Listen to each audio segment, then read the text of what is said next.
आयोजित केलेल्या सत्कार समारंभासाठी उपस्थित असलेले माझे सर्वपक्षीय सहकारी, या सोहळा समितीचे सर्व सन्माननीय सदस्य आणि आमच्या दोन्ही मित्रांनी लवके बंधूंनी आज शेतकरी दिन आहे।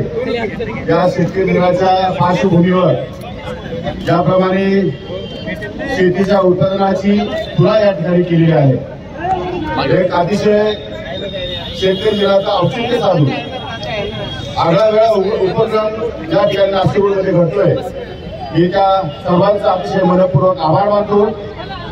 छत्रपती शिवाजी महाराजांनी आपल्या आयुष्यामध्ये रयतेचं राज्य निर्माण करत असताना शेतकऱ्याच्या गाडीलाही तुमचा हात लावता कामा नये अशा प्रकारचा जो आदेश या ठिकाणी आपल्या सैनिकांना दिला होता, त्या आदेशाची परिपूर्णता अंमलबजावणी करण्याचं काम भविष्य काळामध्ये माझ्या हातून या ठिकाणी होईल अशी मला या ठिकाणी अपेक्षा आहे। आपल्या सर्वांच्या वतीने मी आपल्याला आश्वासन देऊ इच्छितो की आमचा हा बळीराजा आहे, शेतकरी राजा आहे, याचं सर्वांनी कल्याण कसं करता येईल यासाठी मी प्रयत्नाची पराकाष्ठा करणार आहे।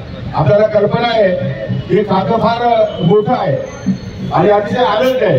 24/7 ज्याला आपण म्हणतो, 24 तास या खात्याकडे लक्ष द्यावं लागतं। थोड्या वेळाने पाऊस सुरू झाला किंवा पाऊस आलाच नाही तरी शेतकऱ्यावर संकट येतात। औषधे, बियाणे, अनेक प्रकारची संकट आज शेतकऱ्यांच्या समोर उभी आहेत। यातून मार्ग काढून शेतकऱ्यांना सुखी आणि समाधानी कसं करता येईल हा माझा या ठिकाणचा प्रयत्न राहणार आहे। आणि म्हणून आजच्या दिनाचं औचित्य साधून आपण सर्वांनी छत्रपती शिवाजी महाराजांच्या पुतळ्याला हार घालण्याच्या निमित्ताने स्वागत या ठिकाणी केलंय शिवजन्मोत्सव सोहळा समितीने। मी त्या सर्व समितीच्या या ठिकाणी पदाधिकाऱ्यांचा मनापासून आभार व्यक्त करतो।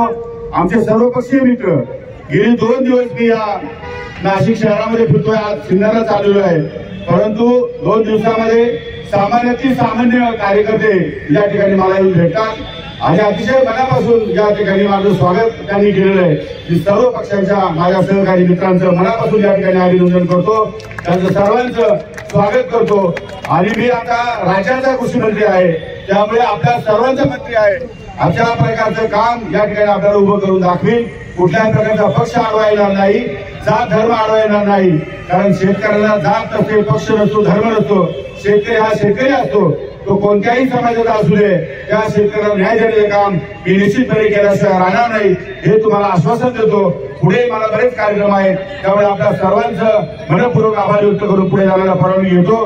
धन्यवाद। जय हिंद, जय महाराष्ट्र, जय शिवराय।